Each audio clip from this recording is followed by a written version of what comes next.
آگے بڑھیں گے اور خبر شامل کریں گے ہمارے ڈسٹرکٹ کرائم رپورٹر مظفر گڑھ ملک عبدالقیوم کی رپورٹ کے مطابق تھانہ شہر سلطان پولیس کے جوان کا پولیس مقابلے میں زخمی ہونے کا معاملہ۔ ڈی پی او سید حسنین حیدر پولیس جوان سے ملنے نشتر اسپتال پہنچ گئے۔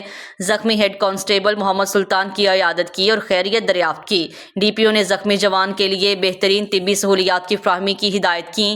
تھانہ شہر سلطان پولیس نے بلہ گینگ کے سرگنا زاور عرف جگی کے موجودگی کی اطلاع پر چھاپہ مارا تو ملزمان نے پولیس پارٹی کو دیکھ کر اندھا دھند فائرنگ کر دی۔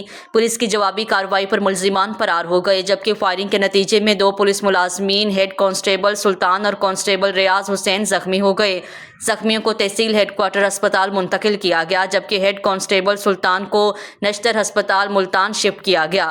ڈی پی او سید حسنین حیدر نے ایس ڈی پی او جتوئی خالد بلال کو ملزمان کی گرفتاری کی ہدایات جاری کر دیں۔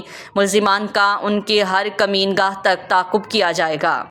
منکیرہ سے خبر شامل کریں گے ہمارے نمائندے سجاد حسین کی رپورٹ کے مطابق ڈی پی او بھکر محمد نوید نے یاسین شہید پولیس پلازہ حیدرآباد کا افتتاح کر دیا۔